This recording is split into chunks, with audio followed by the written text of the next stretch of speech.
Hey guys, what is going on? Someone asked me the other day, or I think of quite a few people asked me if I can make a video outlining my retirement strategy. I guess my goal in general. So I kind of did this in a previous video, so I'll consider this an update to that video because things do change, right? From month to month, year to year, etc. So the point of this video is, what is my retirement goal? What am I doing this for? Why am I risking this money to, make 40% yield, risking my capital? What is the goal here? What am I trying to get at? So I'm sharing my spreadsheet as always, and this is a copy of the retirement calculator, which, I made a video on how to make 10,000 per month on, a retirement calculator video, which was, it's similar presentation, obviously. But this video is just about me and my goals.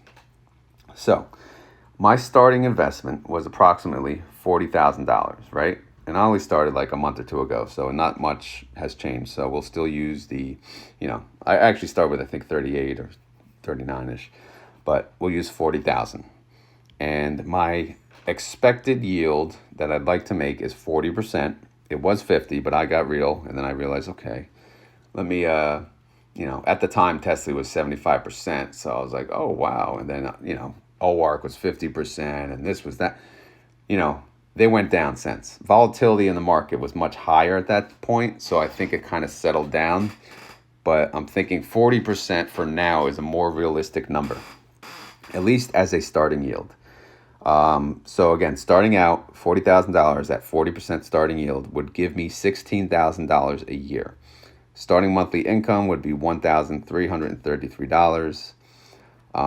Also, I plan on, and I'm investing $250 per week, which comes to approximately $1,000 per month. I know if I do it, annually, it comes out different.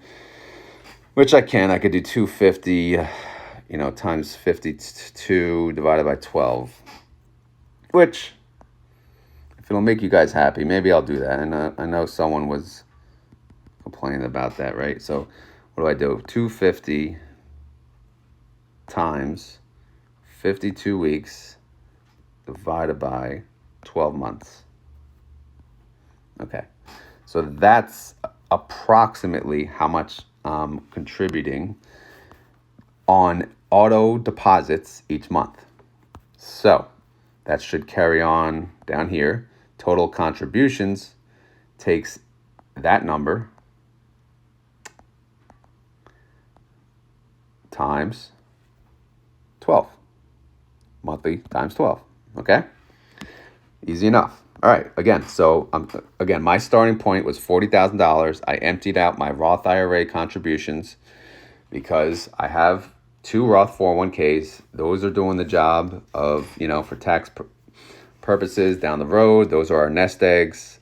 So we do have those. However, I want to live now. I want to live for the now. I want to retire early. So that is why I emptied out my Roths, and that was my starting point, 40,000.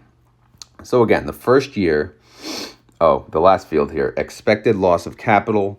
Prior video, I used 5%, but I'm thinking 7% is, maybe more conservative, maybe 10, but for now, I'm going to use 7. The thing is, a lot of these yield max funds, I know most of you are also yield max holders, Tesla, etc. A lot of those underlying stocks went down. So a lot of the yield max funds were in the red. So it doesn't look good, right? It's not a great feeling. It's not because you're in a yield trap, right? It's not because of NAV erosion. It's not because it's shitty fund. It's because these stocks are going down, right? I mean, look at Netflix. What the hell happened? So Netflix, I'm down like 15% now. But, it is what it is. I'm still going to buy it. I'm going to average down. I know it will recover. And obviously, these ETFs, they can't recover. In most cases, they can't recover just, as much as the underlying because they are capped on, the covered call strike price, the difference of that versus what it goes above. So, but we don't need all of it. We don't need all of the upside. We just need some. We need upside, period. Get these damn stocks back to life. Netflix, come on. Netflix has earnings tomorrow too. I mean, let's hope it's good. Because if Netflix keeps going down, I'm going to forget Tesla. I'm going to be hurting. But I'll just, again, I'm going to keep buying and buying. But anyway, back to the whole point of this video. Year one, again, loss of, we'll go through one row. $40,000 with $13,000 in contributions. I'll make $16,000, just on the $40,000. I'll have a loss of capital of $2,800, and my monthly income will be $1,333. That's the first year, which I use 2024 because obviously it's already late 23. So now, the beginning of next year, my capital should be 66,000, right? So I'll take the capital from prior year. I'll add in the contributions I put in. I'll add in all of my distribution income, I should say. And then I'll subtract out the annual loss of capital. And that gives me 66,200. That is my new capital for the following year. So since my capital went up, I'm expecting my annual income to go up. However, I'm not using 40%. If you look, I'm going to use 66,200 multiplied by 39%. What is 39%? So in the yield column, you'll notice I'm subtracting out a percentage each year, understanding that my yield on cost could go down. So is 1% a good number? I do not know. That's just what I'm thinking. I have to consider loss of capital and loss of yield, right? But if your starting point is 40%, loss of capital and loss of yield is sustainable. So let's continue. Loss of capital for the following year, 2025, I would lose 4,600. Obviously, not great. We don't want to lose money, but it is what it is. This is the game. Monthly income for that year will be 2,151. Now, if we look at year three, I highlighted in purple because I just put some milestones here. So my capital at year three should be $100,000. Again, my annual income will jump to 38,000 because that's 38% yield, and monthly income will be at 3,100. And it is at this point where I could have my wife quit her job and stay home and take care of the kids if she wants to. If she does not, we will resume activity, resume investing, and so on and so forth.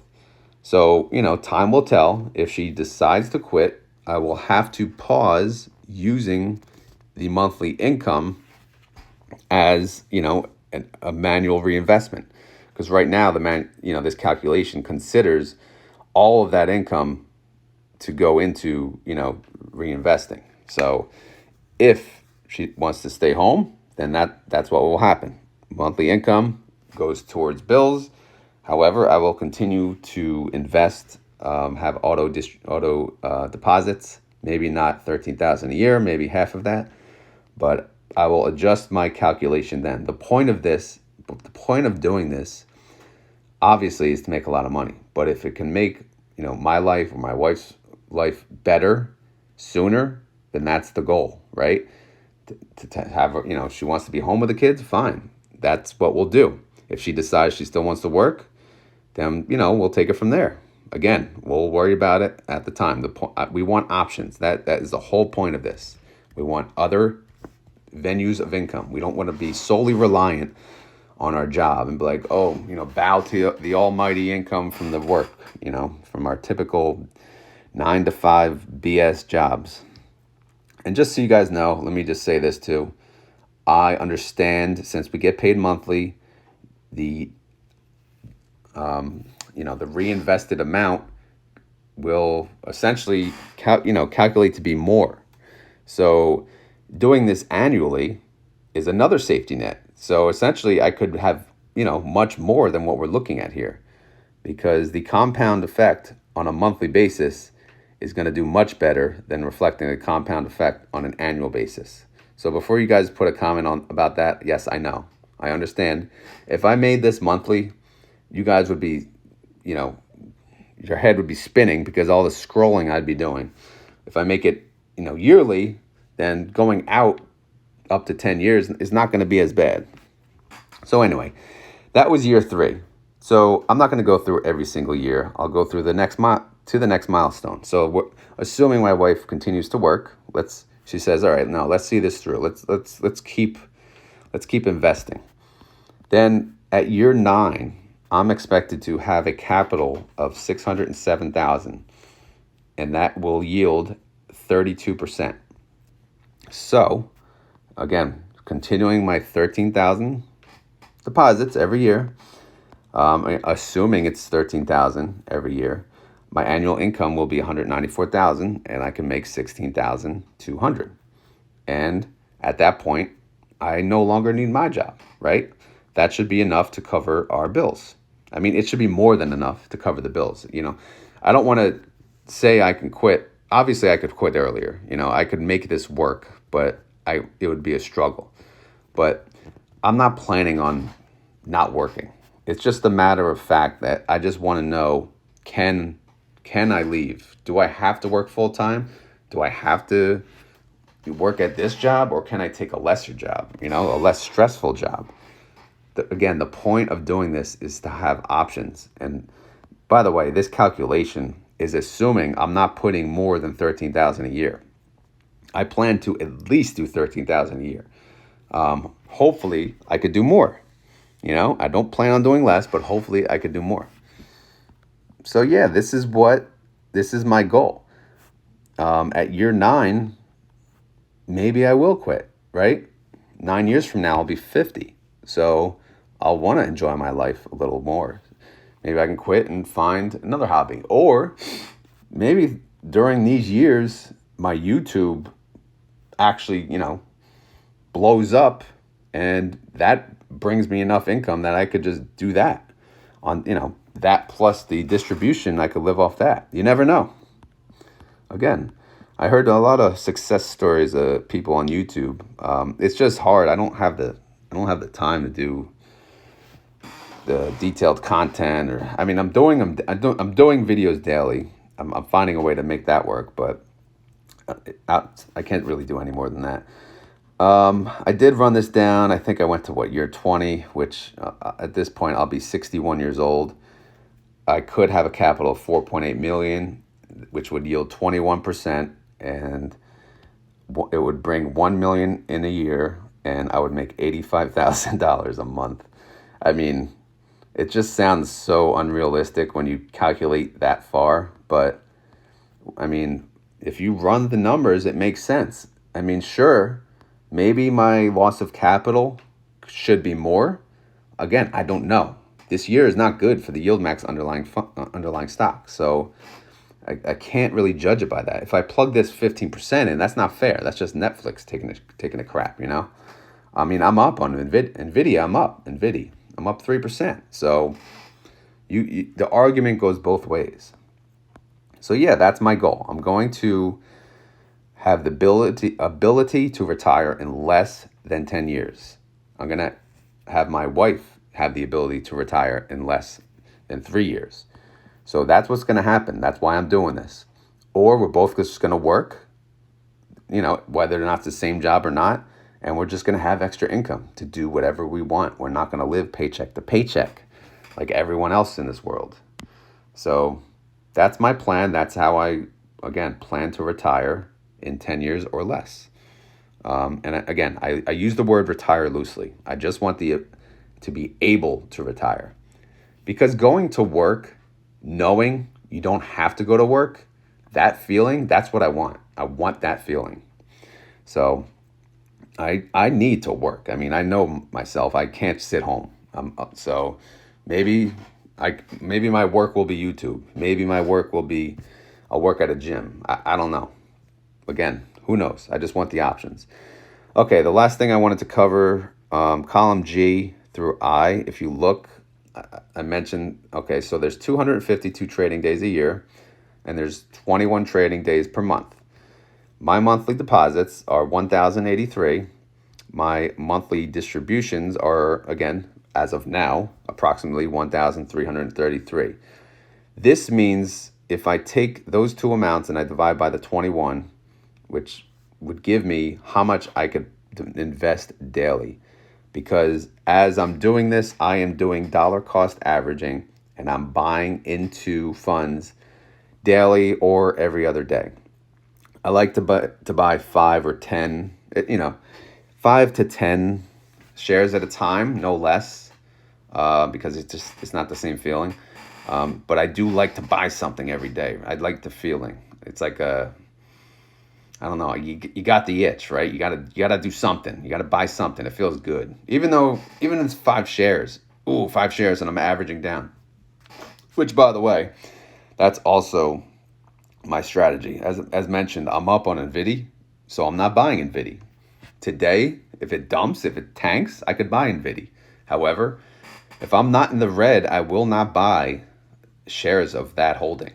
Right now, I own mostly the YieldMax funds. I own SFOL, I own SPY-I, and I also own QQQY and JEPY, JEPY. I'm going to probably add HCOW because I made a video on that yesterday, and I actually, no, that's posting today. So you'll see that this afternoon at 3:30. But I like that one. I want to see what they yield, but I do like that one too. It's good to diversify by fund managers. So if you buy all YieldMax and all Defiance right now, that's the same fund manager. So you're not really diversifying by fund manager. So I'm essentially 98% same fund manager. So I would consider that a risk as well.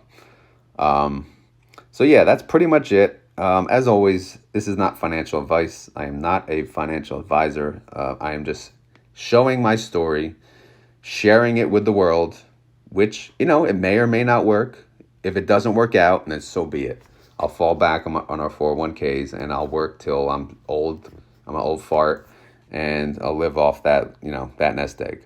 However, that's not really how I feel what's going to happen. I am going to make this work, and I'm going to, even if my capital goes down 30,000, guess what? So be it. What goes down must come up, right? Again, with limited upside, I understand. But this is my plan of attack, and I'm doing it. I don't care anymore. I'm doing it. I'm having options, I'm not throwing it all in a Roth and maxing out my 401k, my Roth IRA. Leave me with nothing. So I have nothing until I'm 59 and a half. I'm not doing it anymore. This is it. This is my journey. I'm sharing it with everyone along the way. I hope you guys enjoy it. I'm very motivated about this. So hopefully you guys can take what you can from this. Hopefully this motivates you. And if you guys want to talk about your journey, please join my Discord, by the way. The link is in the channel. If you go to under my channel, you'll see the link. There's a couple links there. But the Discord is very active. You have a lot of smart people in there, a lot of crazy people in there. But it's certainly a fun time. We're not boring people, for sure. You typically think people investing, is just your everyday nerd, right? Or just some boring ass kid. No, trust me, it's a fun group. But yeah, that's it, guys. I gotta go to work. Hope you guys enjoyed this video. By the way, I'm gonna post this for what dates matter. Today's October 17th. I'm gonna post this tomorrow, FYI. Again, this video in particular doesn't matter with dates, so this could be good at any point in time. But either way, hope you enjoyed it. If you did, please click like. I believe it helps get the word out for the videos. I always appreciate the comments. And then more importantly, I don't know if you could share it with your friends. Give them hope, right? Tell them there's a possibility you could retire early, whether you're 18, whether you're 50. What are you waiting for, right? Look at these yields. Anyway, guys, again, not financial advice. Do what you want, and go from there. Have a great one. Later.